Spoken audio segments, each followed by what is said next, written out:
Assalamualaikum warahmatullahi wabarakatuh Sobat iPod. Episode kali ini benar-benar spesial banget dan mungkin menjadi episode yang paling spesial sampai saat ini di Spot iPod. So, stay tune.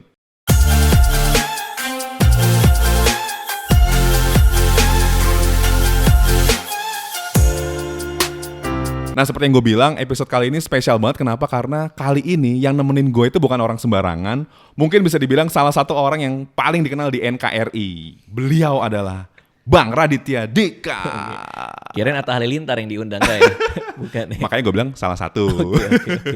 Iya. Gimana kabar? Baik. Alhamdulillah. Lo gimana Bang? Kabar yang mana dulu nih? Kalau kabar keluarga baik-baik aja. Kabar portofolio kebakaran. Iya. Berarti bukan gue sama Sobat iPod doang ya? Semuanya kebakaran. Bukan, terutama saya juga kebakaran. Tapi lo terlepas dari kabar-kabar kebakaran itu, lo sekarang lagi sibuk apa? Sekarang lagi sibuk nungguin istri mau lahiran anak kedua. Oh, congratulations. Gitu. Sebulan lagi ya? Bulan depan. Bulan depan. Jadi ya mudah-mudahan bulan depan gue udah punya satu orang lagi buat gue jadikan sumber AdSense. Yang sekarang belum cukup ya? Kayaknya boleh nih bisa jadi income apa? Iya, buat tambahan. Ada 2. Iya. Cewek cowok? Cowok. Woi, lengkap dong sekarang. Lengkap, cewek sama cowok. Nah Bang, kan gue yakin nih investor-investor di Indonesia terutama itu pasti lumayan banyak lah yang cukup literate lah keuangan. Dia ngerti pasar modal, ngerti saham. Cuma kan nggak banyak yang mau share nih. Ya. Apalagi yang kayak udah public figure yang gue udah bisa udah swag lah hidup gue gitu. Tapi ya udah gue ngapain gue share ke orang-orang gitu. Iya. Tapi lu sendiri kenapa sih tiba-tiba oke, gue tahu dan gue mau share nih ke teman-teman gue, ke orang-orang gue bahwa nih lo harus invest, lo harus punya financial planning. Karena gue ngalamin sendiri, gue terbantu. Dana pendidikan anak gue yang pertama ya, itu sudah terkumpul jauh sebelum gue punya anak itu gitu loh. Bakal gue ngumpulin sebelum gue nikah. Gue gak tahu teman beranaknya siapa nanti. Gue ngumpulin ya. Jadi waktu itu lucunya ketika gue bikin tabulasinya tuh di Excel kan, dana pendidikan anaknya siapa kan namanya kan. Gue kasih nama dana pendidikan kecoa, nama anak gue. Jadi karena gue nggak tahu namanya siapa nanti kan, jadi kecoa aja gue tulis gitu. Okay. Jadi gue ngerasa bahwa hidup gue tuh berubah 100% ketika gue melek investasi. Ketika gue paham bahwa uang gue itu kan ya to be honest ya, duit dari main film, dari bikin malam minggu kan gue jual ke Kompas. Itu kan lumayan gede gitu kan. Kalau gue nggak melek investasi, mungkin gue langsung dengan euforia punya duit segitu banyak pada saat itu, mungkin beli mobil yang paling mahal lah, atau pamer ini pamer itulah gitu. Dan gue mungkin nggak kekumpul dana pensiun gue atau dana pendidikan anak gue gitu. Jadi gue bersyukur banget gue melek dari dulu. Nah kenapa enggak gue juga cerita supaya orang lain juga ikutan melek kayak gue. Karena hidup gue berubah semenjak gue ngerti investasi. Jadi lo kayak mau share, nih lo gue tuh punya pengalaman yang bagus banget dan please lo juga harus mengalami hal yang sama kayak gue gitu ya. Betul, makanya gue kan sering banget sharing kan, terutama jawab DM dari followers gitu. Terus banyak juga yang nanya, Bang Radit gak bikin kelas finansial, gak bikin. Nah gue berkali-kali bilang bahwa gue ini bukan financial planner, gue bukan profesional di bidangnya, gue memang senang sharing. Jadi itu cara gue untuk menjaga bias gue juga gitu. Bahwa gue gak jualan apa-apa ini. Gue cuman seneng, gue emang sharing sesuai dengan pengalaman gue gitu. Bahkan ketika kita kerja bareng ya dengan iPod, ya memang gue pengen ngajarin adik gue. Dan memang itu real terjadi. Si adik gue ini pengen belajar investasi saham karena semua kakak-kakaknya juga di saham gitu. Jadilah gue kerja bareng iPod bikin video itu. Oke, ini menarik nih Bang. Ngomongin soal adik lo, ngomongin soal keluarga. Lo sendiri waktu pas dari kecil kan, kalau misalnya kan kita kurang lebih seumuran lah ya. Iya gitu ya. Zaman-zaman. Lo berapa sih umurnya? Gue 32. Wah, masa gue lebih tua? Gue pikir dia lebih tua. Anjir, serius. Muka gue menurut lo lebih tua siapa? Gitu. Kelihatannya. Oh iya, makasih lo. Makasih lo, Dil. Gue pikir Doi lebih tua loh. Iya. Menurut lo umur gue berapa sebenarnya? Gue pikir lo lebih tua dari gue. Tapi nggak exact umurnya berapa? Ya mungkin 36. 36 sama lah berarti kurang lebih. Iya. Beda setahun lah. Nah kita waktu itu hidup di zaman Saskia sama Giovanni kan. Bim Bang yuk kita Bang Bim yuk kita nabung. Gue baru mau ngomongin itu. Iya, itu pertama kali gue tahu soal nabung tuh dari lagu itu memang. Sama berarti kan. Nah itu kan kayak kita langsung di apa ya, didokterin, apaan sih nabung, kenapa harus nabung, dulu ada tabana segala macam, kenapa kita harus nabung-nabung, dan akhirnya kita baru tahu sekarang. Nah lo sendiri di rumah gitu ya, di lingkungan rumah, di ring satu lo, sebenarnya budaya menabung atau budaya financial planning itu seberapa kuat? Oke, kita bicara keluarga intinya dulu ya, which is gua, nyokap, bokap, dan adik-adik. Kebetulan memang gua nggak tahu cara ngomongin ini untuk tidak terlihat sombong ya. Gue bingung ngomongnya, cuman memang keluarga gue cukup berada lah pada saat itu. Dan terus terang waktu itu gua mau apapun bokap gua beliin pada saat itu. Cuman kebetulan juga gua waktu di buku Intisari itu dulu, buku Intisari kan, yang apa namanya tuh, ya informasi artikel yang bagus-bagus lah di situ. Gua baca pekerjaan yang gajinya paling tinggi lah, ada rata-rata pekerjaan gajinya paling tinggi. Lalu pas gue SD itu gue baca pekerjaan yang rata-rata gaji paling tinggi itu termasuk diantaranya adalah akuntan. Akuntan, Ya tipikal kan? banget, oke. Akuntan. Terus, Nah, ketika gue lihat akuntan nih apa gitu, terus gue cek, oh ternyata kerjaannya ngitungin duit, masuk jam 9, terus pulang jam 5, 9 to 5, dan semua bisa diprediksi kan, cuman keluar masuk doang gitu, maksudnya nggak di lapangan nggak apa gitu. Nah gue ngerasa cocok banget sebagai orang yang membosankan buat gue, pekerjaan jadi akuntan tuh menarik gitu. Baru gue cari tahu lagi apa sih yang diurusin, oh soal duit itu apa sih. Nah gue jadi belajar sendiri sebenarnya.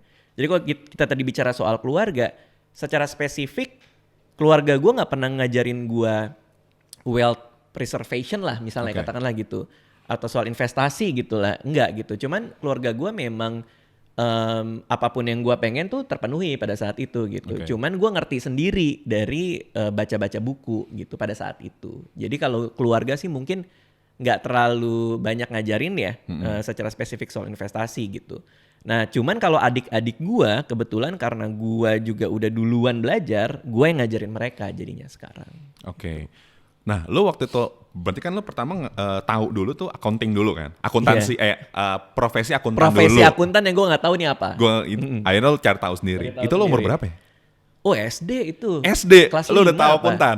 Udah tahu akuntan dan udah pingin jadi akuntan. Jadi cita-cita gue kalau ditanya tuh mau jadi akuntan, hanya karena di Intisari itu dibilang gajinya termasuk yang cukup tinggi dan pekerjaannya gue banget, yaitu adalah datang jam 9 pulang jam 5. Gue suka banget semua yang bisa ditebak. Jadi gue orangnya semembosankan itu. Makanya gue cocok jadi investor saham ya. karena gue tipikal yang oh ya udah gitu, oh naik, oh turun, tapi gue lama, gue berani gitu. Oke. Berarti lo kalau pas SD dulu kan lo suka dulu kan zaman-zaman ngisi biodata gitu kan, nama Raditya Dika, hobi gini, cerita. Lo udah tulis akuntan tuh. Cita-cita akuntan. Cita-cita akuntan. Ada 2 sebenarnya cita-cita gue. Satu akuntan, satu lagi jadi penulis. Karena pada saat itu gue suka banget baca Lupus. Oke. Nah sebagaimana lazimnya orang yang suka membaca, pada akhirnya gue jadi ikutan suka menulis gitu. Jadi cita-cita gue sih sebenarnya 2 yang di back of my head ya. Cuman pilihan-pilihan pada saat itu gue lebih, kalau harus milih gitu, gue mungkin akan lebih ke akuntansi gitu. Pada saat itu? Pada saat itu, pas masih SD itu. Oke. Tapi gue jadi penasaran. Lo sekarang nih, di posisi yang sekarang, lo lebih suka dikenal sebagai apa sih? Gue juga bingung ngomongnya tuh. Gue lebih suka dikenal sebagai apa ya? Mungkin penulis kali ya. Penulis ya? Karena basicnya dari situ semua. Gue suka bercerita.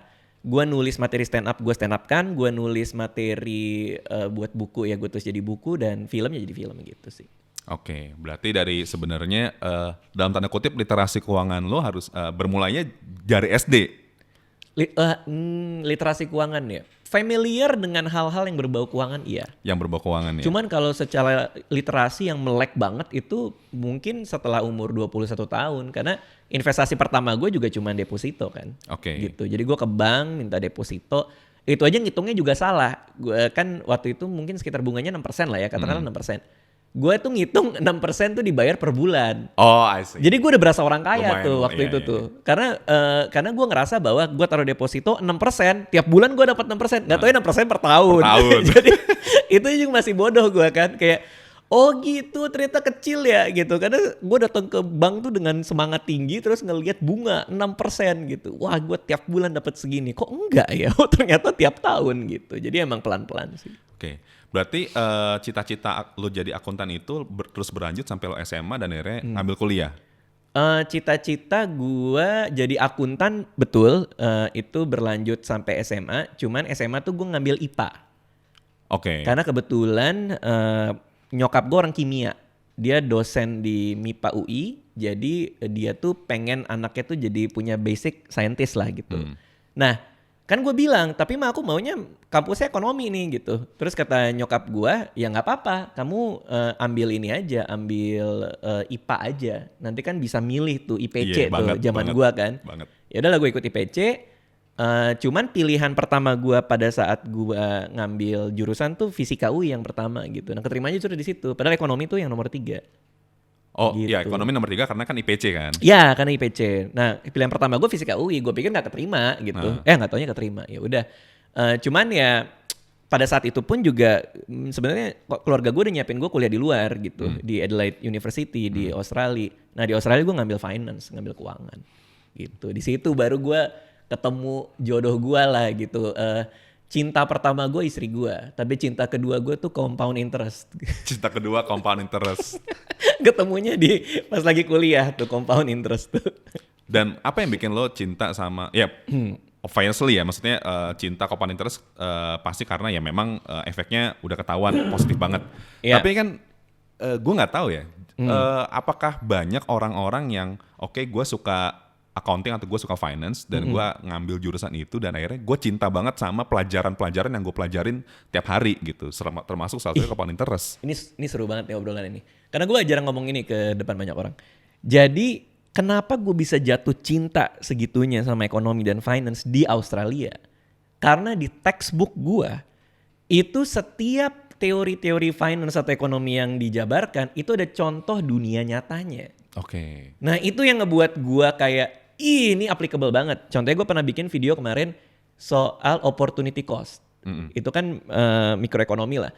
Nah kalau kita mengeluarkan duit segini, ada cost yang kita korbankan untuk tidak ngambil pilihan yang lain gitu. Itu kan sebenarnya konsep ekonomi sederhana gitu. Cuman gue aplikasikan ke dalam hidup gue. Kalau gue deketin cewek yang ini, berarti gue gak deketin cewek yang ini.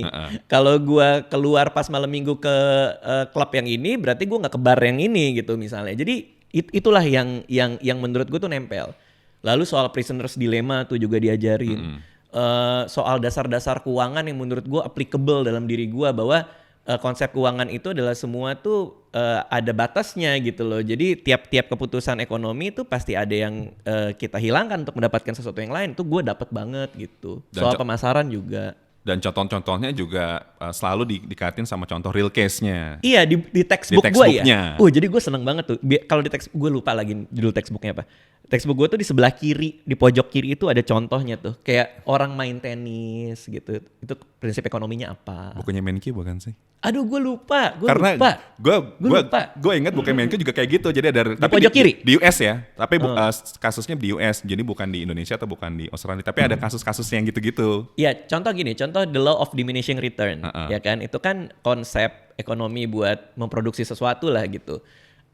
Itu dijabarkan dengan makan es krim gitu. Kalau misalnya lu makan es krim yang pertama banget. Gue ingat itu. Lu seneng banget gitu, ya kan? Es krim es pertama lu seneng banget gitu. Begitu es krim kedua kok nggak seenak yang pertama. Begitu es krim ketiga, oh kok lebih nggak enak lagi gitu. Es krim keempat malah kenyang gitu, malah jadi nggak pengen gitu. Jadi itu konsep yang ditawarkan dalam textbook gue itu buat gue jadi masuk banget bahwa ilmu yang gue pelajari itu applicable di dalam hidup gue, dan itu kenapa gue cinta banget sama ekonomi gitu. Oke. Sorry, itu berarti ketika lo masuk di Adelaide itu umur berarti belum 21 ya? Masih umur berasa. berapa ya? Iya 20, 21. Gue kan telat masuk sekolah sebenarnya. Jadi gue angkatannya agak lebih tua. Oke. Tapi itu kan berarti kan lo emang belum masuk. Oke, gue jadi investor nih. Oh belum Kan? Lo masih yang kayak tertarik. Oke, gue tertarik sama finance karena emang gue mau jadi accountant apa? Ya pokoknya di finance lah. Finance gitu. Terus akhirnya jembatan dari semua yang lo pelajarin di Adelaide sampai akhirnya oke, gue mau jadi investor, itu ada cerita-cerita lain gak sih? Oh ada. Jadi Ya karena itu ya ditakut-takutin sama teman-teman itu ya, gue jadi was-was sama masa depan kan. Terus ketemulah gue sama Likwina Hananto, Mbak Wina di Twitter. Kok gue ngerasa ini orang juga lulusan Australia juga kan. Terus kok cara-cara dia ngomongin soal keuangan, gue dapet nih, nemu nih. Terus ada soal tujuan keuangannya dulu segala macam. Dia ngomongin soal dana pensiun dan cocok banget, gue lagi nyiapin. Maka gue ngobrol lah sama Mbak Wina. Nah gue dibantuin sama Mbak Wina tuh untuk nyusun plan keuangan gue. Di situ makin kebuka lagi. Oh ada instrumen ini, instrumen itu, resikonya ini, resikonya itu. Baru gue bener-bener pure jadi investor itu ketika gue ketemu Mbak Wina. Dimana gue udah punya pengetahuan yang cukup lah dari situ. Dan Mbak Wina juga kayak suggest lo bahwa lo udah mulai invest di sini-sini deh gitu. Nah waktu itu segampang bahwa tujuannya dulu. Nah ini menarik juga. Ini filosofi investasi gue. Karena gue kan dari kemarin ngomongin soal saham, terutama sama iPod nih. Terus rame banget kan orang masuk ke saham ya kan. Nah gue pengen ngasih tahu juga bahwa filosofi investasi gue adalah gue investasi bukan buat jadi kaya. Nah masalahnya tuh banyak banget tuh orang invest gara-gara gue bikin video itu ya. Terus mikir kayak ini naik akan segini, gue akan cuan segini, akan itu. Ya itu mungkin orang lain terserah deh. Tapi kalau gue enggak. Gue investasi bukan jadi kaya, tapi gue investasi untuk mencapai tujuan keuangan gue. Jadi mindsetnya tuh beda. Kalau gue pengen nikah, maka gue akan bantu dengan instrumen apa? Oh mungkin kalau dalam 5 tahun ya reksadana pendapatan tetap gitu misalnya, isinya obligasi. Oke, gue kalau pensiun dalam 15 tahun lagi gue pakai apa? Oh mungkin reksadana saham gitu misalnya, atau saham individual langsung gitu misalnya. Jadi memang bener-bener investasi gue tuh sama sekali bukan buat jadi kaya, tapi buat ngebantu nyampe ke tujuan keuangan gue gitu, dengan uang yang lebih sedikit, yang dibantu dengan compound interest, which is cinta kedua gue gitu. Nah, gue kayanya dari mana? Kan pertanyaannya itu sekarang ya. Berarti kayanya dari mana? Karena orang pikir kan ngeliat, wah Raditya Dika ada duit segini, ada pencapaian ini, jangan-jangan dari investasi. Enggak, gue kaya dari gue invest ke diri gue sendiri, which is dari skill gue, value gue, memasarkan produk-produk gue, nah dapat duit baru buat tujuan keuangan. Gitu. Nah tapi dari cerita-cerita lo tadi, lo sendiri setuju nggak sih bahwa orang-orang yang familiar sama dunia finance kayak misalnya ya udah gue ngambil jurusan keuangan, jurusan accounting, itu mereka punya privilege untuk menjadi investor di pasar modal dibanding orang-orang yang nggak dapat background itu? Oh iya pasti, kalau mereka belajar di perkuliahan, selama belajarnya bener ya, nggak kayak sekarang lagi diajarin terus main Mobile Legends gara-gara pakai Zoom gitu. Kan banyak mahasiswa sekarang kayak gitu tuh. Selama belajarnya bener ya pasti mereka punya privilege. Tapi ini ada tapinya, bahwa nggak semua ilmu itu hanya bisa didapatkan dari perkuliahan. Karena banyak juga yang nanya ke gue, Bang Radit gue pengen jadi investor, tapi gue nggak kuliah keuangan. Bang Radit gue pengen jadi ini, tapi gue nggak kuliah ini. Nggak semua ilmu itu lo bisa dapet di perkuliahan, lo bisa belajar sendiri kok gitu. Contohnya gue aja. Gue ini sutradara film, padahal kuliah film sama sekali nggak pernah. Ketika gue jualan Malam Minggu Miko ke Kompas, dan gue salaman sama Kompas, dan Kompas bilang iya, Kompas nggak tahu. Gue nggak punya PH, nggak punya pengalaman apa-apa. Jadi gue cuman ngemeng doang. Kebetulan produknya bagus gitu ya. Produknya bagus, terus dia beli Malam Minggu Miko tanpa tahu bahwa gue gak punya PH kan. Karena dia salaman sama gue, baiklah PH-nya Raditya Dika yang akan produksi. Iya, keluar dari ruangan meeting, gue gak punya PH nih, gimana cara bikin perusahaan ya. Tapi gue ya aja kan. Akhirnya gue partneran sama PH, dikasih tim produksi yang proper. Itu aja gue juga gak ngerti apa-apa tuh begitu datang Astradanya terus nanya, Bang Radit, kita scene pertama mau shootnya dari mana? Apa master dulu atau mau cover dulu atau segala macam? Sebentar, gue bilang gue ke WC, gue Google semuanya tuh. Dia ngomong apa gitu, jadi gue nggak tahu apa-apa. Nah, tapi lama-lama ya gue learning by doing lah. Intinya bahwa di pasar modal pun kita mau jadi investor, mau belajar investasi, nggak serta-merta kita harus kuliah. Karena banyak banget orang Indonesia tuh kayak, gue gak akan bisa ngerti bang, karena gue bukan IPS. Gue gak bisa ngerti, gak juga lo bisa nyari di mana-mana gitu. Nah lo sendiri kan tadi kan udah jelas tuh kuliahnya finance di Adelaide. Terus adik-adik lo gimana, keluarga lo gimana? Ngikutin jejak lo kah? Atau lo racunin bahkan? Adik-adik gue semuanya lulusan ekonomi, kecuali yang terakhir masih kuliah di geografi UI. Cuman kalau adik gue yang langsung dia S2-nya di manajemen UI, Terus gue punya adik kembar di bawahnya dia langsung, itu dua-duanya dari Queensland, masing-masing marketing dan ilmu ekonomi. Jadi memang semuanya rata-rata di keuangan. Ilmu ekonominya di Queensland atau di? Iya, di Brisbane tuh di mana? Queensland ya? Brisbane ya. Iya, di situ ya. Itulah. Australia lah pokoknya. Iya, di Australia betul. Ya karena program twinningnya UI itu loh. Oh, oke. Tahu kan? Yang double degree itu yang ya. double degree dia 2 tahun di UI, 2 tahun di luar gitu. Iya, Nah, itu adik gua. Rata-rata mereka semua kerja yang satu di Deloitte bahkan. Oke. Di Deloitte. Jadi memang Konten memang nyambung lah. Jadi gua kalau misalnya lagi ngobrol sama adik-adik gua, kerjaannya ngomongin perusahaannya dia, kondisi market kayak gimana gitu segala macam. Kadang-kadang suka di-share juga info-infonya. Nah, adik gua si Edgar itu yang paling roaming kan, karena dia geografi. Kan? Sementara di line grup kita itu isinya ngomongin misalnya saham lah. Katakanlah, "Bang, aku mau beli ini, rencananya buat ini segala macam." "Iya, Dek, gini-gini." Yang satu nimpalin. "Aku dapat info bahwa nanti akan begini-begini segala macam." Edgar yang diem. Itu yang paling kecil kan, dia paling bungsu, dia nggak tahu apa-apa gitu. Nah, dia mau ngajak ngomong apa kan geografi, masa dia mau bilang nih Bang, negara ini di peta luasnya segini, ibu kotanya ini kan nggak nyambung kan sama kita kan. Jadi ya udahlah. Terakhir gue nanya dia lagi kerjanya meneliti batu, ya kan. Nah, jadi geografi ada ini geologinya, ya, ada ininya juga, ada mata kuliahnya juga kayaknya. Nah, kan gue juga nggak ngerti ya. Ditanya, "Bang, batu ini bagus apa?" Mana gue tahu. Kalau ditanya perusahaan ini kayak gimana, gue bisa bantu kali gitu. Oke, berarti adik-adik lo yang kecuali Edgar ya. Kecuali Edgar. Mereka punya kayak perjalanan yang sama, terus satu frekuensi yang sama, sehingga mereka juga jadi investor juga ya. Ya, nah ini menarik juga. Gua kan ada keluarga sendiri kan sekarang setelah gue menikah kan. Terus ada Anissa, which is istri gue gitu. Di satu yang sisi gue juga punya keluarga keluarga inti gue, yaitu ada adik gue. Kita ambil aja satu lah, mungkin adik gue Yudita gitu. Adik gue yang paling gede perempuan. Nah, ini lucunya nih. Anissa itu ada tujuan keuangan jangka panjang. Dan dia punya reksadana saham untuk mencapai tujuan itu, ya kan. Di satu sisi yang lain si Yudita punyanya saham individual untuk rencana jangka panjangnya dia gitu. Si Anissa nggak mau punya saham individual karena dia bilang dia nggak pede.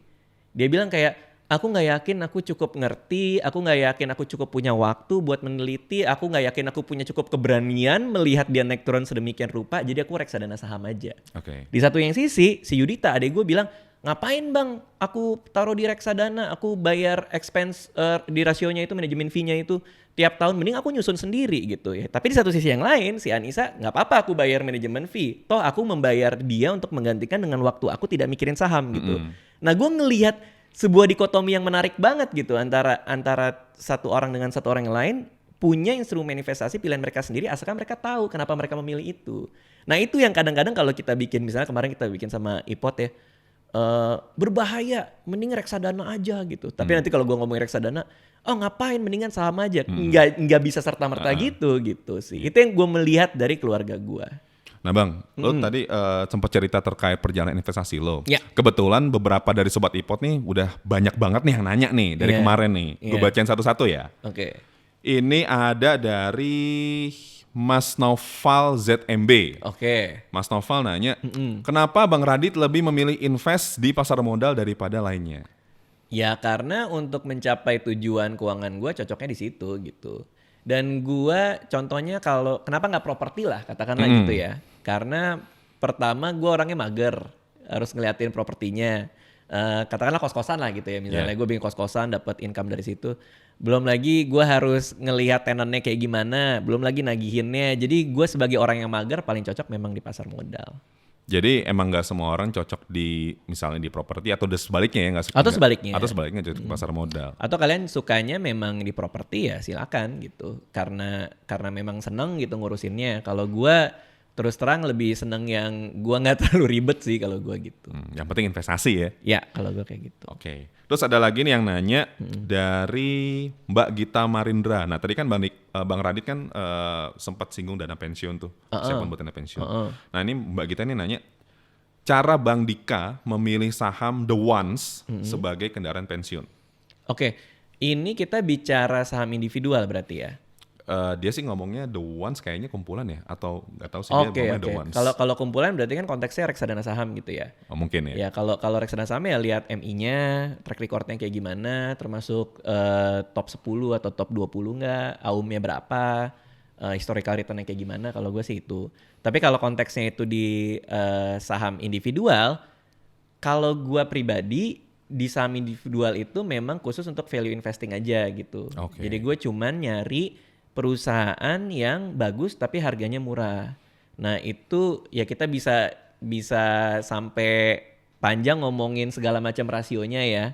Cuman kalau gue yang gampang aja nih ya, yang gampang aja median PE-nya berapa, nanti gue lihat pada saat itu dia di bawah atau tidak, atau PBR-nya juga gitu, PBV-nya juga. Oke, ini ngomongin value investing menarik nih, karena ada juga yang nanya dari Mbak Aas _ Nur Aisyah, dia nanya, Bang, kalau lo mau beli saham, lo ngelakuin analisis fundamental dan analisis teknikal nggak sih? Fundamental udah pasti. Fundamental udah pasti. Kalau teknikal gue hampir nggak pernah, jujur. Oke. Karena memang horizon gue jangka panjang banget. Jadi perubahan dalam waktu dekat maupun dalam waktu yang sangat dekat itu gue nggak terlalu mikirin kalau gue. Jadi kalau gue beli saham, jadi horizon gue tuh udah mungkin 5 tahun ke atas, bisa 10-15 tahun gitu. Jadi gue siap untuk jangka panjang.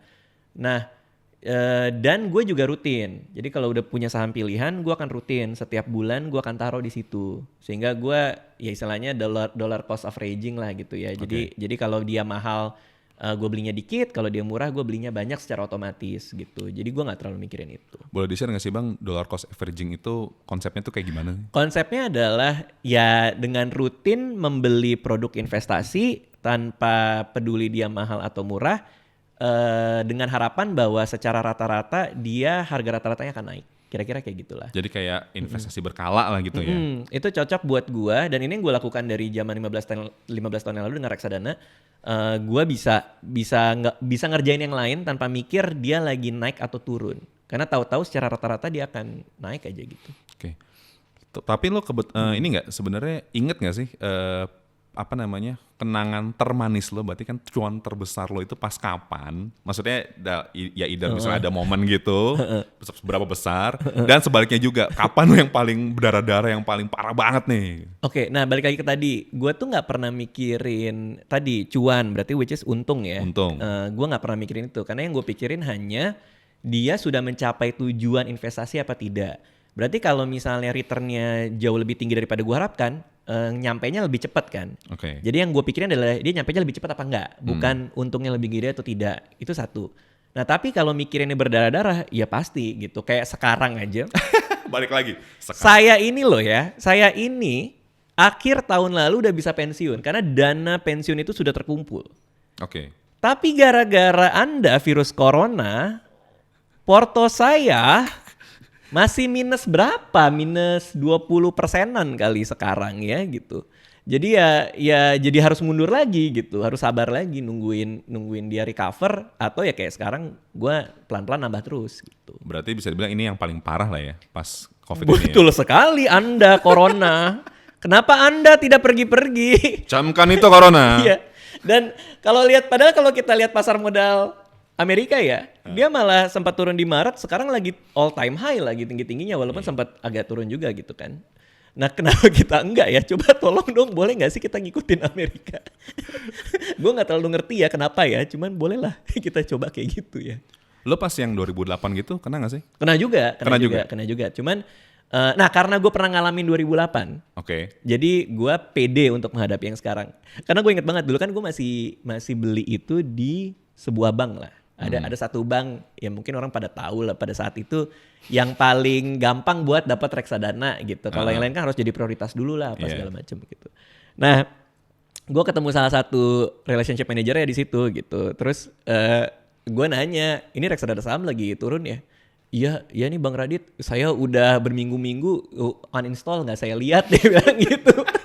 Ini RM-nya aja juga udah sampai kayak gitu kan.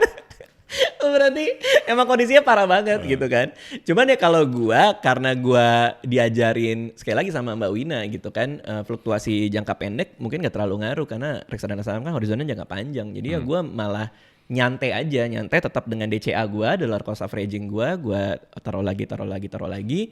Dan malah ketika gue ngelihat ke belakang, ngelihat grafiknya segala macem, gue malah ngerasa kok waktu itu nggak nambah. Nyesel. Itulah yang terjadi pada tahun ini. Makanya ketika Maret itu pada ribut tuh, nanya di DM gitu, Bang Radit sedih nggak ngelihat sahamnya terjun bebas gitu? Gue bilang ya gue sedih. Gue sedih karena nggak punya duit buat nambah lagi. Beda. Lagi nggak ada duit gue. Semua stand up comedy acara ditutup, dibatalin, semua project hilang gitu. Jadi gue nggak punya uang buat nyerok gitu sebenarnya. Tapi by the way, jadi kan gue punya editor ya, namanya Fadil. Wow, kayaknya kenal tuh. Iya, dia kemarin ini di Instagram, kemarin dia baru gajian kan, terus dia capture, abis siap-siap mau beli reksadana. Nah anehnya ini orang biasanya kalau gue lagi collab gini dia suka hilang. Sekarang ada, nongol terus. Aneh banget nggak? Nah ini ada di pojok nih, kayaknya dia pengen tahu juga. Ya, lu kenapa di sini? Lu pengen tahu kan sebenarnya kan? Tuh, lu mau nanya apa? Dia baru beli reksadana nih kayaknya nih. Weh. Bener kan? Tapi baru daftar. Oke, lu mau nanya apa? Ya deh. Hah? Ya kan lu pasti mau beli kan, berarti kan sudah ada pertanyaan dong. Apa? Mau nanya sukuk. Nanya sukuk. Ya udah Mas, jelasin deh sukuk. Itu surat utang lah ya, istilahnya gampangnya gitu ya. Ya, tapi lebih tepatnya sukuk itu kan kalau misalnya obligasi kan pengakuan utang. Sukuk itu lebih kayak karena di syariah di Islam itu utang itu lebih nggak boleh bayar bunga dan segala macam, jadi lebih prinsipnya lebih ke bagi tanggung jawab lah gitu. Tapi sebenarnya kurang lebih sukuk itu ya dalam tanda kutip surat utang yang syariah gitu. Jadi kalau misalnya nanti Mas Fadil mau punya instrumen fixed income yang lumayan panjang atau ada periodenya, tapi wah kayaknya gue harus syariah nih biar nggak dinyinyirin netizen gitu. Nah itu tapi motivasinya itu ya. Motivasinya itu. Bukannya biar nggak dosa ya. Bukan biar nggak dosa. Tapi biar nggak dinyinyirin netizen ya. Kan ada aja Bang, misalnya gue punya nih invest saham bank, terus ada yang bank kan riba gitu. Ya udah, kan ada syariah gitu. Sama obligasi juga sama. Gue punya ori tapi kan nggak syariah, ada sukuk retail gitu. Oke. Nah berarti itu komponennya ada di reksadana pendapatan tetap ya. Jadi kalau Fadil mau nyari sukuk tuh ada di pendapatan tetap. Ada sebenarnya. Jadi bisa mulai untuk invest di sukuk bisa di reksadana pendapatan tetap di fixed income. Gitu. Bagus loh Bang, udah bisa mulai tuh ke reksadana. Iya, paling nggak udah nanya. Dari ini Mbak Moejib 27. Bang Dika cuma invest di saham Indo atau invest ke saham luar juga? Ini kalau followersnya Ipot pertanyaannya udah begitu ya. Udah teknis dan dalam gitu ya. Kalau follower gue nanya saham itu apa Bang? Pasti gitu, langsung ke yang basic. Tapi karena Ipotnya nanya udah spesifik banget. Kayak menjawab pertanyaan itu, gue nggak punya saham luar negeri sama sekali. Jadi gue punyanya hanya saham Indonesia. Kenapa? Karena gue anaknya mageran. Jadi gue anaknya males buat nyari broker lain lagi, terus setup account lagi kayak gitu. Jadi gue semua saham Indonesia. Oke. Nah ngomong-ngomong soal broker, ada juga yang nanya nih Bang. Pertanyaannya, nah ini pertanyaan ini sih, banyak banget yang nanya. Jadi dari Mas PR Yadi, Priyadi mungkin ya, _DM. Kak Radit mulai buka rekening saham sejak kapan? Dan kenapa pilih broker Indo Premier? Wah, karena Indo Premier itu adalah sekuritas terbaik. Mantap. Gua jujur ya, gua dulu banget itu begitu gua diajarin reksadana sama Mbak Wina, gua mulai nyari instrumen-instrumen lain ya kan. Gua mulai belajar saham individual. Gue lupa tepatnya kapan, tapi yang jelas gua reksadana dulu, baru gua di saham individual. Dan waktu itu bukanya yang gue inget tuh ribet banget gitu. Jadi gue harus ketemu orangnya apa segala macam gitu. Dibukain lah di sekuritas tersebut gitu kan. Nah, cuman waktu itu gue nggak dalemin. Dalam artian gue cuman beli beberapa yang blue chip yang ya kayak seperti lazimnya orang mau mulai saham ya, pilih yang dekat-dekat yang kita kenal produknya. Gue beli aja itu, terus gue tinggalin dan gue tidak pegang sama sekali selama bertahun-tahun. Kenapa? Karena gue sibuk kerja pertama, dan gue balik ke tadi, gue dapetin uang itu dari bekerja, bukan dari pasar modal kalau gue pada saat itu. Jadi gak gue apa-apain. Nah ketika, kan waktu itu gue punya banyak banget tujuan keuangan nih. Dan satu-satu udah kecapai semua tuh, udah dari mulai nikah, gue cairin untuk nikah. udah punya buat rumah, gue cariin buat rumah. Makin lama tujuan keuangannya makin dikit. Oke. Nah, gue jadi punya spare waktu sama spare capital untuk belajar yang lain. Mulailah gue buka lagi rekening sekuritas gue, baru gue mulai bener-bener ngedalemin tuh apa itu value investing, bedanya sama growth investing apa gitu, ada lagi dividend investing gitu. Jadi gue hanya memilih saham yang menurut gue yang tadi yang perusahaannya bagus tapi divaluasi dengan harga yang murah gitu. Oke, berarti perjalanannya nggak langsung instan tapi lebih ke research dulu ya? Iya, pada saat itu ya, karena ya sekali lagi kan resikonya juga lebih tinggi kan dibandingin kalau reksadana kan sebenarnya mirip-mirip returnnya mirip-mirip sama indeks lah gitu ya. Kalau saham kan bisa nanti turun banget atau naik banget, jadi gue perlu membekali diri gue sih gitu. Lo inget gak sih dulu saham pertama lo apa? Saham pertama gue sebut aja ya, tapi gue lagi kerja sama yang lain untuk saham itu. Salah satunya lah ya, salah satunya ya, Unilever. Kenapa? Karena balik lagi ke tadi, kalau mau coba-coba, kita cari yang dekat sama diri kita. Itu pada saat itu, kan kita ngomong saham pertama ya. Tapi lama-kelamaan kan kita jadi tahu nih, apakah saham ini dinilai dengan harga yang pas atau tidak, apakah terlalu mahal atau tidak gitu. Baru belajarnya di situ. Gitu. Setelah bertahun-tahun tapi itu.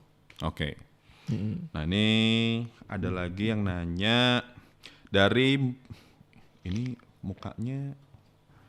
Oke, dari Mas Nano Stay Foolish.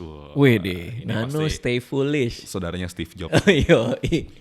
Nano. Oke, apa kata Nano? Kak Radit tiap bulan investasi di saham berapa duit? Wah, kalau angka nominalnya sih susah juga kalau nyebut ya. Tapi kira-kira yang lebih penting ya, yang lebih penting nih ya, adalah persentase dari income. Menurut gue tuh jauh lebih penting dibanding nominalnya, karena nggak semua orang punya kemampuan finansial yang sama. Kalau gue dulu banget targetnya adalah, ini kita nggak cuma ngomongin saham, tapi kan ada reksadana saham juga. Kalau dulu banget target gue adalah 20% dari income gue itu wajib untuk investasi. 20%? Itu dulu banget. Tapi lama-kelamaan seiring dengan karir yang bertumbuh dan banyak revenue stream yang lain, gua makin lama makin naikin. Jadi gimana caranya gaya hidup gua sama, tapi yang gue invest lebih banyak. Dan gua pernah sampai 90% pernah gue invest. Jadi hidup dari 10% income tuh pernah gitu. Jadi memang perjalanannya cukup panjang. Untuk saat ini, gua secara spesifik belum ngitung secara persentase. Cuman saat ini gue ngitung dana darurat, which is adalah berapa yang gue butuhkan dalam setahun untuk hidup kalau gue gak punya pekerjaan. Sisanya apapun itu income-nya langsung masuk investasi. Jadi gue udah gak ngomongin persentase tuh, tapi gue cuman ngomongin gue cuman butuh segini buat hidup. Jadi di luar itu semua invest gitu. Gitu sih. Itu berarti salah satu bagian dari money management juga ya Bang ya? Iya, money management juga. Soalnya ini ada yang nanya juga nih Bang, dari Mas Yoke Putra. Tips money management dalam berinvestasi saham ala Raditya Dika itu gimana sih? Kalau tadi kan kita udah sempat bahas terkait financial planning dari sisi duit, uang dinginnya itu berapa sih? Tapi kan money management misalnya ketika kita invest harusnya di mana-mana gitu, gimana Bang? Kalau gua yang penting adalah uang yang dipakai adalah uang yang tidak mau lu gunakan minimal mungkin 3 tahun. Dan horizonnya juga jangka panjang kan. Berarti gue tahu ini akan gue nikmati itu masih bertahun-tahun ke depan. Kebetulan karena dana pensiun juga sudah tercapai ya, walaupun secara valuasi lagi turun banget. Kepentingan gue sekarang adalah untuk recover supaya nilai nominalnya sama kayak tahun lalu. Jadi fokus gue lagi di situ. Jadi money management gue adalah ketika gue punya duit masuk, tadi udah punya 12 bulan untuk hidup, sisanya gue masukin ke dana pensiun itu. Gitu pada saat ini. Yang penting ada uang dingin selama 3 tahun tadi ya. Nah, kan banyak juga yang bilang selalu siapin duit kalau market turun. Nah, gue nggak sepinter itu. Jadi gue kadang kalau kayak kemarin kan PSBB tuh anjlok tuh. Kebetulan gue lagi ada beberapa tuh. Gue masuk aja jebret gitu. Langsung naik lagi kan. Besok harinya ya udah gue tahan lagi. Sekarang lagi turun lagi. Anda kenapa? Anda pasar saham? Anda labil sekali ya. Coba tolonglah kalau naik aja. Gak usah turun-turun. Saya juga berpendapat hal yang sama. Tolonglah Corona. Tapi gue berpegang ini. Kan sekarang banyak yang panik dong pasti kan. Banget. Udah ngelihat Porto kayak gini kan. Banget. Gue berpegang pada kata-kata kayak gini. Ada yang pernah bilang ke gue bahwa kalau mau kayaknya pelan-pelan, maka investasi kalau mau dapat return yang kalau mau dapat return pelan-pelan gitu ya, kalau mau capai tujuan keuangan pelan-pelan, maka investasilah pada saat market lagi optimis. Investasi pada saat market lagi optimis. Ya, itu kalau mau kayaknya, Oke. kalau mau returnnya naiknya pelan-pelan. Tapi kalau mau returnnya naiknya kenceng, mau kayaknya lebih cepat, ya investasilah pada market lagi pada takut gitu. Lagi kayak sekarang gini Kayak ya. sekarang gini. Karena kalau kita bayangin ya, katakanlah balik aja ke IHSG pada Januari gitu, itu berapa 20% lebih kali naiknya. Kalau dibandingin hari ini nih. Kalau nggak salah 30 udah nyampe deh. Nyampe 30%. Kembali ke Januari aja. Itu 30% kan. Ya berarti ya kita punya kemungkinan untuk nambah wealth sebanyak 30% kan gitu. Ya kayak pas 2008 kan kalau nggak salah dulu kita turun 2008 itu 56% ISG. Oke, turunnya segitu. Turunnya segitu, tahun depannya langsung naik 80%. Wah gila. Jadi kebayang nggak tuh orang lagi invest pas jatuh-jatuhnya, udah tahu gitu ya, kayak lo, volume banyak tahun depan udah tajir melipir. Iya, makanya 80% dari uang kita yang didapatkan balik gitu. Ya makanya luar biasa sih. Makanya kalau mau ya saat ini justru nambah kalau buat gua ya. Cuma emang ya itu bang ya, maksudnya lo juga suka ngalamin nggak sih, maksudnya kayak awal-awal pas COVID itu kan langsung brrr gitu kan. Maret ya? Maret. Idealnya mungkin kita kayak oke, ini serok. Tapi lo ada perasaan kayak bener nggak ya gue serok nih, apa gue kayak nangkap pisau jatuh? Oke, iya di grup SMA gue juga ada yang bilang gitu. Jangan pernah menangkap pisau jatuh gitu katanya. Nah kebetulan di bulan Maret itu, gue itu lagi sangat sibuk mikirin apa impact COVID ke keluarga gue. Oke. Jadi gue nggak terlalu mikirin soal dana gue, karena sebelum COVID itu gue nggak pernah buka sebenarnya. Jadi gue cuman bulan ini ada berapa gue taruh di instrumen investasi gue, bulan depan ada berapa gue taruh di instrumen investasi gue. Saking percaya gue sama DCA, maka gue nggak terlalu ribet ngurusin yang kayak gitu-gitu. Paling per quarter ya intip-intip dikit kalau bisa di saham individual gitu. Tapi sisanya gue nggak terlalu peduli.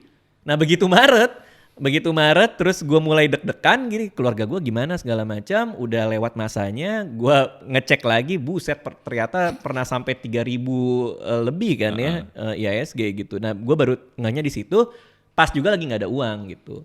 Nah kebetulan gue ngelihatnya pas udah mulai rebound. Oke. Jadi gue nggak ngalamin tuh tadi yang lu bilang soal ini bakal turun lagi apa enggak gitu, karena gue kebetulan ngeceknya pas udah lewat gitu. Oke. Soalnya kan banyak banget nih bang, kayak misalnya, wah secara teori, gini deh, even secara teori orang banyak yang salah sangka atau salah perhitungan bahwa oke, gue invest, terus ketika corona datang, covid datang, dia butuh duit, dia jualin tuh. Aduh, iya. Ada dua golongan kan, yang ngerti bahwa uang dingin harus yang dipakai, ada lagi yang nggak ngerti sama sekali gitu.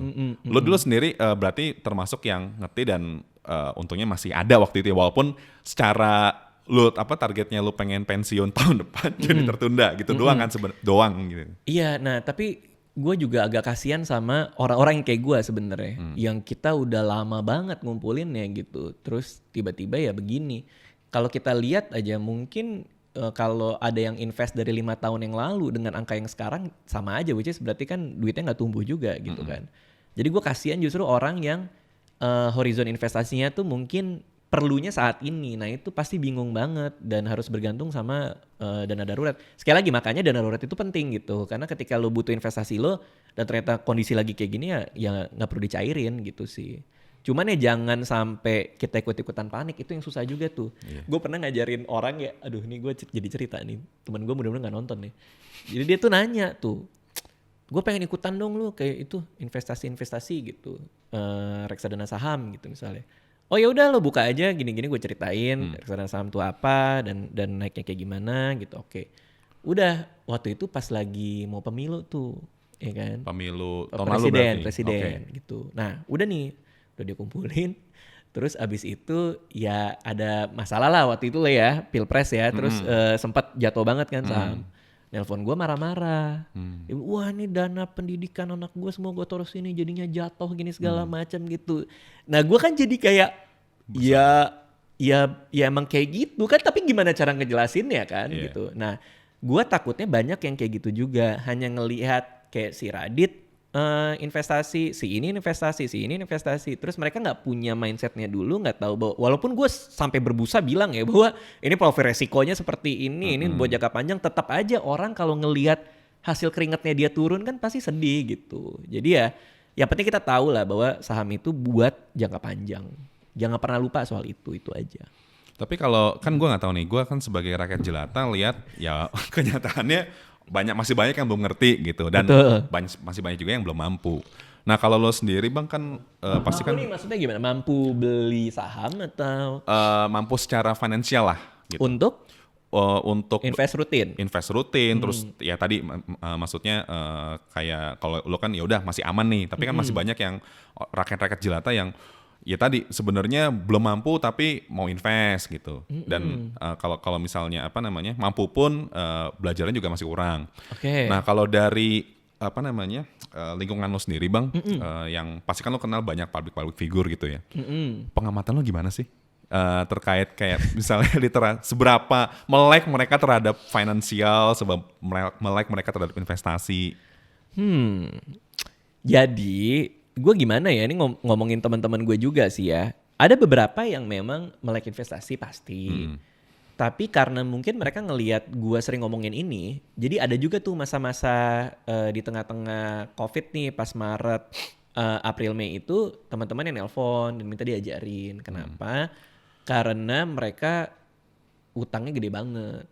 Jadi mereka nggak tahu nih harus kayak gimana gitu. Terus gue bingung lah, bukannya di IG lo punya ini, punya itu, punya ini. Ya kenyataannya kayak gitu, karena mereka punya utang yang banyak harus dibayarkan, dan mereka kan taunya mereka syuting apa segala macam dapat duit bayar gitu. Padahal begitu itu stop mereka jadi bingung gitu. Oh iya, jadi gue baru ngeh gitu.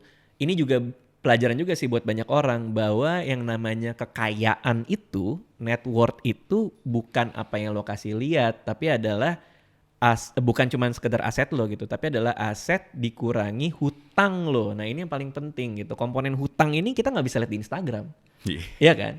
Lo kalau ngelihat dia punya mobil ini, punya itu, lo tahu dia punya aset itu. Tapi di belakang itu ada hutangnya nggak gitu. Nah ternyata banyak teman-teman gue yang punya hutang itu. Nah menjawab pertanyaan tadi, literasi keuangannya kayak gimana? Ya buat gue, ya berarti ada yang mungkin belum cukup secara pengetahuan atau belum cukup melek finansial untuk tahu bahwa ya wealth itu harus di-preserve. Nggak selamanya kita kaya besok kaya gitu, tapi harus kita jaga seperti apa. Dan itu lazim, maksudnya gue nggak menyalahkan mereka juga gitu kan, karena memang jujur nggak banyak yang ngomong loh. Nggak banyak yang di sekeliling gue, teman-teman gue bilang, lo udah investasi buat hari tua, itu nggak ada loh gitu. Dikit sekali gitu, kalaupun ada juga sedikit gitu. Makanya gue memaklumi lah bahwa banyak teman-teman juga yang masih belum mikirin sampai ke sana gitu. Untungnya gue dari dulu ditakutin sama teman gue yang namanya artis itu tuanya susah gitu. Itu yang gue lakukan sekarang. Balik lagi ke omongan yang tadi ya. Betul. Mungkin teman-teman gue itu nggak punya teman yang nakut-nakutin ya. Tapi kalau gue punya, gue pernah punya sampai masa di mana gue deketin cewek. Terus di rumahnya bapaknya nanya, pekerjaan kamu apa? Penulis om. Penulis bukannya miskin-miskin ya? Dia bilang gitu. Wadaw, itu kan gue jiper juga ditanya bapaknya kan. Aduh gimana jawabnya gitu kan. Nah gara-gara ketakutan itulah gue mempersiapkan diri gue sampai seperti ini gitu. Nah ini ada lagi nih bang yang nanya nih. Tadi kan lo sempat ngomong yang krisis 2008, terus ke depan pas covidnya gimana. Ini dia nanya dari Mbak Sherena Rifin. Mbak Sherena Rifin nanya, pandangan Kak Radit untuk saham 10 tahun ke depan dari sekarang. Nggak ada yang bisa nebak di masa depan ya, kecuali Doraemon ya. Jadi gue nggak tahu. Tapi harapan, kalau kita bisa ngomongin harapan. Harapannya ya pasti harga saham akan makin tinggi karena jumlah investor saham juga makin tinggi, ekonomi kita juga makin baik. Segampang bahwa jumlah penduduk makin besar, berarti saham-saham yang gue punya nih, yang gue pegang, yang beli produknya juga makin banyak, revenue-nya makin naik gitu. Segampang itu aja sih. Jadi gue selalu percaya Untuk 10 tahun gue pasti udah sangat-sangat berbinar-binar ngelihat harga-harga saham yang gue pegang sekarang gitu. Oke. Ini ngomongin 10 tahun ke depan tadi kan lebih kayak harapan portofolio Bang. Lo sendiri 10 tahun ke depan bayangannya seperti apa? Anak gue udah 11. Wih, udah bisa buat kesebelasan ya? Udah punya YouTube channel sendiri. Masing-masing. Gen Raditya. Gen Raditya. Tapi ya enggak lah. Gue berharap 10 tahun ke depan, gue kalau boleh jujur ya, gue boleh jujur tuh gue umur 40 tahun udah mau pensiun. Jadi 40 tahun gitu gue udah mau lebih nyantai dalam menyikapi pekerjaan dan hidup gue. Jadi ya pasti gue lagi santai-santainya sih 10 tahun kemudian sih menurut gue. Sambil ngeliat anak gue tumbuh gede aja gitu. Dan udah mulai belajar investasi. Anak gue? Iya. Iya, anak gue. Anak gue berarti 10 tahun lagi umur 11 tahun ya. Tapi Warren Buffett tuh 11 tahun punya saham. Iya. Iya kan, umur 11 tahun. Jadi mudah-mudahan anak gue mau belajar juga 11 tahun. Biar jadi the next Warren Buffett ya. Iya, next Warren Buffett.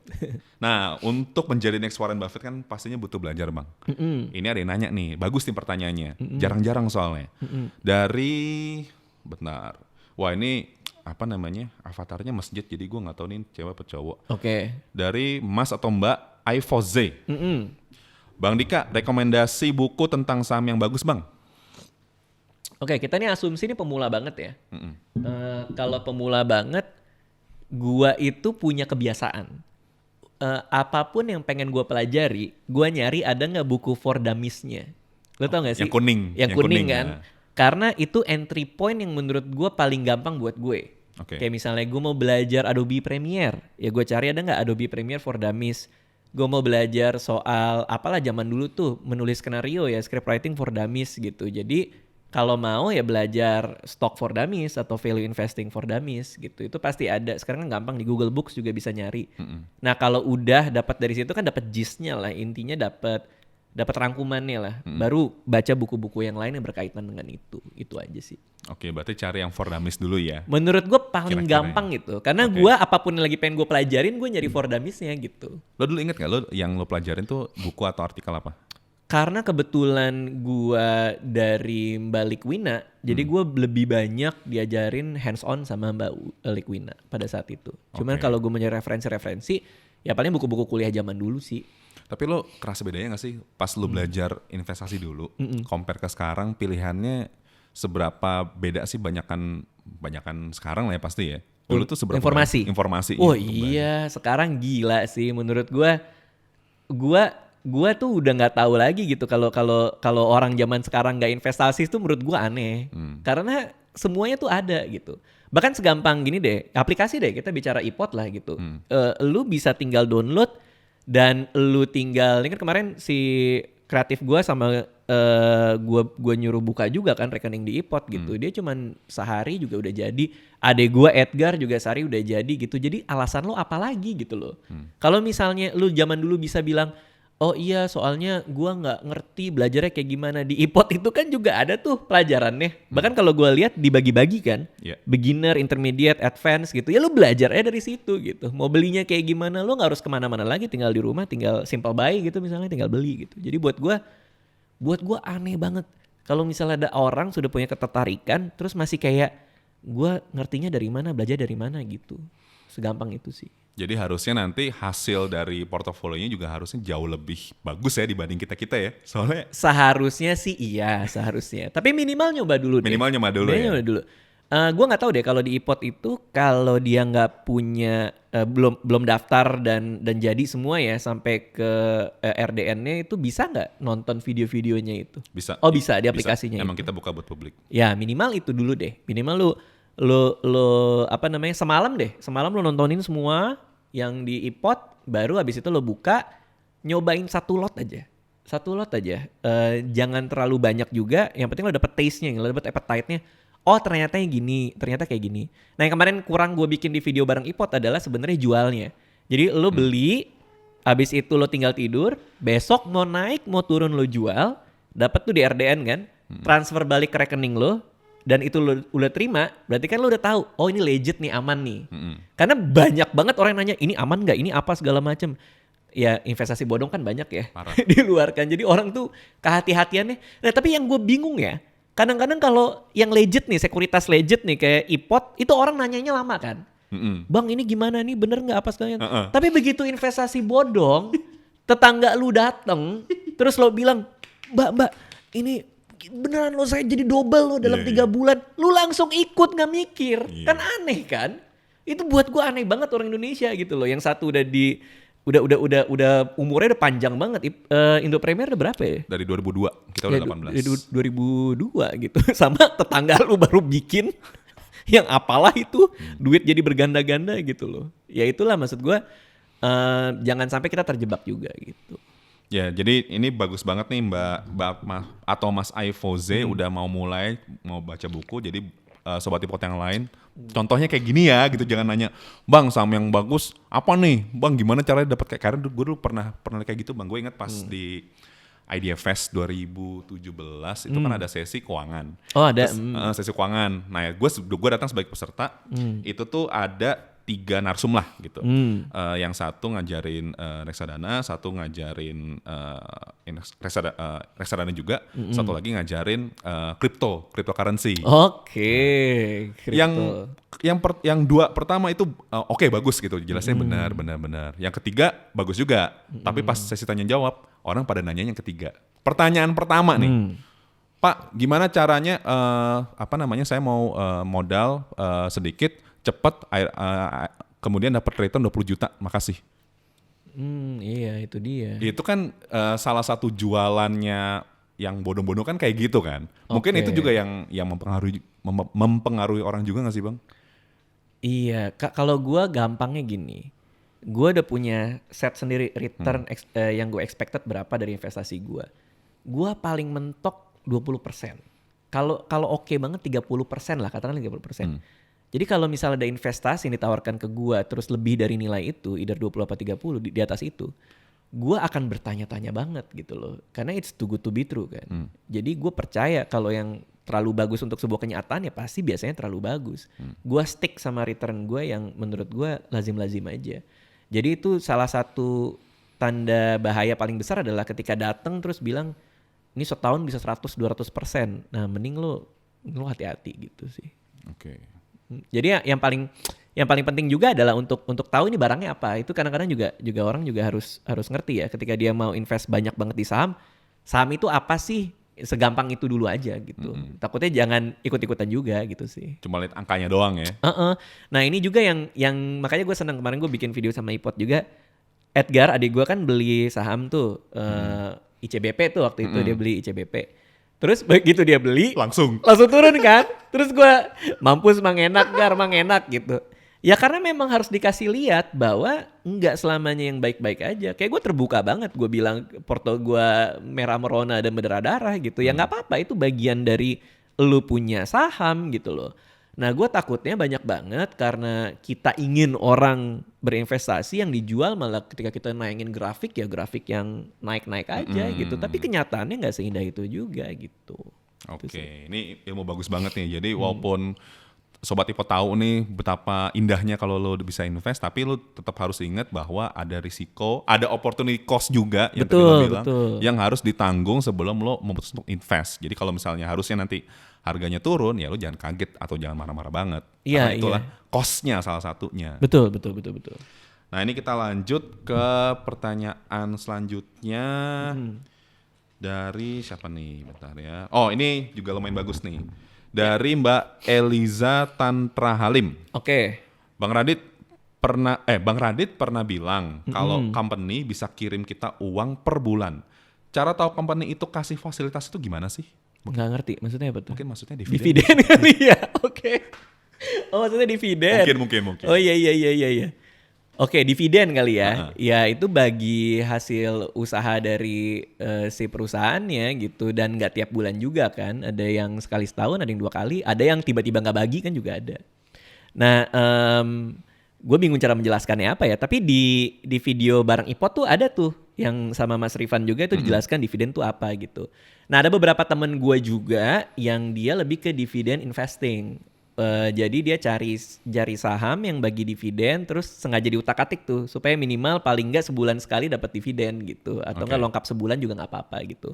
Nah itu menarik juga gitu. Jadi mungkin kalau teman kita yang nanya pengen coba dengan gaya itu investasi saham tapi yang dicari dividennya supaya nanti bisa dapat passive income dari sana, ya boleh aja, dan banyak juga sih cara belajarnya gitu, tinggal dicari aja. Oke, tinggal dicari aja ya Mbak. Jadi tadi mungkin nih yang kita tangkap, jadi company kirim uang itu bukan kayak misi assalamualaikum ini kasih orang, enggak, tapi lebih kayak bagi-bagi namanya pendapatan dari company itu, emiten perusahaan tercatat ke dia. Gue kaget juga kalau misalnya gue lagi di rumah tiba-tiba ketok-ketok, siapa tuh ICBP, wah datang ngasih duit.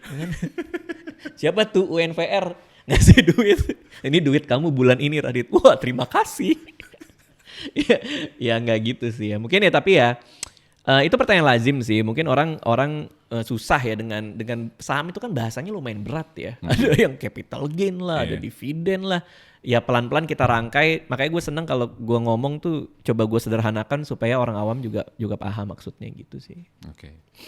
Nah ini kayaknya nih pertanyaan yang paling berbobot nih Bang. Wih deh, mantap. Dari Mas Biki _AC. Mas Biki AC. Anda jualan AC? Kayaknya gitu. Atau nama Anda ada AC-nya? Bang Radit dulu pakai kacamata, kok sekarang enggak? Oh itu penting banget penting ya. Banget. Itu penting banget ya. Itu penting banget ya. Gue dulu di LASIK, gue operasi mata. Oke. Gitu. Jadi gue bisa ngeliat transparan sekarang. Ini kolornya kameramen nih, SpongeBob, gue tahu. Ada SpongeBobnya. SpongeBob kan juga pakai cana, transparan juga. Transparan juga. Tapi ya penting banget ya Anda di iPod ini, di podcast iPod ini nanya soal kacamata. Ini ada opportunity cost-nya loh. Ketika Anda bertanya itu, ada pertanyaan lain lebih berfaedah yang bisa Anda tanyakan dan dijawab loh. Lu tuh tahun berapa Bang LASIK? Gua tahun berapa ya? 2009, 2010. 2009. Kenapa harus ditanya juga ya? Coba Anda yang memulai ya. Jadi kita membuang semenit lagi loh untuk ngomongin soal LASIK loh. Karena ini penting banget sih. Waduh. Iya. Nah Bang, rencana lo selanjutnya gimana nih? Kan waktu itu gue juga dengar dari Mbak Vita juga, katanya lo mau bikin stand up sendiri. Itu yang itu yang dimaksud SUCRD atau beda lagi sih? Oh iya. Gue sih ada rencana bikin show stand up comedy lagi. Oke. Cuman nunggu semuanya beres, pandemi ini lewat gitu. Tapi bahwa selama pandemi ini banyak keresahan yang terjadi, ya iya gue udah ngumpulin dan udah jadi materi hampir 1 jam lah. Yang siap buat gue bikinkan show gitu. Jadi ini semuanya nunggu pandemi kelar dulu ya? Kalau gue maunya iya. Sahabat gue si Panji sih mau bikin show di Makassar dalam waktu dekat, tapi gue kayaknya nggak berani gitu. Itu gue juga dilema, gue pengen nonton yang Komodo. Oh iya si Panji punya kan? Kalau nggak salah Desember kan? Yang di Istora Desember yang gedenya. Cuman yang baru itu di Makassar. Gue jujur gue nungguin dia sih. Gue ngelihat kemarin gue baru bikin podcast juga sama dia. Gue nanyain protokol kesehatannya dia. Gue nanyain berbagai macam hal gitu. Jadi ya gue lagi nungguin itu sebenarnya. Oke, gue juga Bang Panji tolong dikasih kejelasan karena gue pengen nonton juga. Iya kayak gitu. Oke. Bang ini mungkin last statement kali Bang ya. Oke. Buat Sobat iPod nih yang either baru mulai atau misalnya udah mulai terus masih galau, lu ada ini nggak sih punya nasihat atau kata-kata bijak dari seorang Raditya Dika? Oke, kalau buat gue nih kita ngomongin konteks saham individual aja deh ya. Karena kita bikin video juga waktu itu sama Edgar itu. Buat gue yang paling gampang adalah mulai aja dulu. It's very simple. Lo tinggal lihat video gue yang gue udah bikinin di channel gue. Itu gampang banget bikinnya. Dan mulai beli 1 lot dulu. Nggak usah terlalu bergairah, terlalu ngerasa keren. Tiba-tiba, gini cara belinya. Tiba-tiba 1000 lot ya. Jual rumah. Nggak dulu, jangan dulu. Beli 1 dulu. Rasain dulu gini ternyata cara belinya, gini ternyata cara jualnya, mekanismenya jual dan beli itu kayak apa. Baru pelan-pelan belajar kalau misalnya mau invest lebih banyak lagi, pelajarin perusahaan seperti apa yang kita beli dan apa saja yang harus kita lihat di laporan keuangannya. Jadi semakin gede duit yang kita taruh, semakin gede pengetahuan yang harus kita punya. Jadi jangan sampai gara-gara lu punya 1 saham nih, gara-gara nyoba-nyoba 1 lot, terus tiba-tiba naik kan, tiba-tiba dana asing masuk ya kan, tiba-tiba naik berapa persen, jadi lo tambah lagi tanpa tahu sebenarnya perusahaan yang lagi kita coba-coba ini kondisi keuangannya kayak gimana gitu.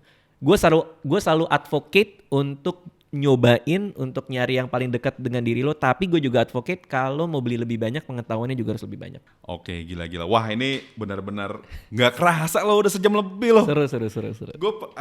Gue gini, Bang, gue sebagai seorang yang mencintai dunia kreatif, Ya. yang termasuk satu, ya apa namanya, penonton setia Malam Minggu Miko. Gue thank you banget sih. Pertama, thank you banget buat karya-karya lo, dan thank you banget lo sebagai public figure juga punya kesadaran untuk kayaknya gue harus apa namanya, harus cerita kayak gini biar para pengikut lo yang tentunya pasti banyak banget yang masih awam juga mulai sadar, dan itu kan udah mulai terbukti nih sejak video kita muncul tuh banyak banget yang nanya-nanya, dan kita happy banget bukan karena apa-apa tapi lebih karena aware gitu, karena gue sendiri juga pas awal juga gitu Bang, gue pas tahu kayak lo ngalamin hal yang sama, kayaknya gue harus edukasi nih gitu. Betul, karena kalau enggak ya siapa lagi gitu kan. Iya, karena kan desas-desusnya banyak kan. Saham itu judi lah, saham ini Banget. apalah itu kan. Tetangga gua jatuh miskin gara-gara main saham gitu. Itu kan banyak lah desas-desus kayak gitu. Makanya kita harus luruskan dulu gitu. Sebenarnya lo masuk ke saham tuh untuk apa tujuannya gitu sih. Iya. So thank you banget Bang Radit sekali lagi untuk karya-karya, dan tentunya thank you banget untuk waktunya. Siap. Di Spotipot kita sangat terbantukan dan sangat terhibur juga. Siap. Ya Sobat Ipot juga tentunya semoga nih kontennya bermanfaat ya, semoga ya. Ya, mudah-mudahan. Mudah-mudahan bermanfaat. Karena gue yakin banyak yang dengerin sambil ngerjain yang lain. Iya. Kalau Spotify gitu tuh, kadang-kadang ya kan. Sambil masak lah, sambil nyetir. Sambil nyetir ya kan. Saya tahu loh Anda loh dari tadi rebahan loh. Tapi beneran loh Bang, apa namanya Sobat Ipot ini kan kemarin kita ngadain festival. Ya. Kita kira kayak ya udahlah cuma sekedar apa namanya di sambil-sambil. Tapi banyak juga yang kayak ngasih catatan gitu. Oh iya benar. Point notes itu bener. bagus banget loh menurut Bener. Karena yang di video bareng Ipot juga, yang sama Mas Rifan juga sama Edgar, itu juga banyak yang IG storyin ngirim ke gua tuh, mereka sampai bikin catatan lengkap dan rapih gitu. Iya sih. Ya kalau Anda itu bagus, seperti itu bagus. Mantap. Iya. Tetap dipertahankan, dan Sobat Ipot juga harus mengikuti apa namanya culture yang tadi ya. So thank you banget Bang Radit. Siap, sama-sama. Semoga kita bisa collaborate lagi ya, Ya, yang edukasi ya. mudah-mudahan. Siap. Oke, sekian episode kita kali ini sama Bang Radit. Semoga nanti ke depannya kita akan jumpa lagi di konten-konten yang tentunya jauh lebih menarik lagi. So buat Sobat Ipot jangan lupa tetap harus investasi, harus belajar juga karena semuanya gak gampang. Jadi kita doain, saya Banyu dan Bang Radit mengucapkan happy learning. Happy investing. Assalamualaikum warahmatullahi wabarakatuh.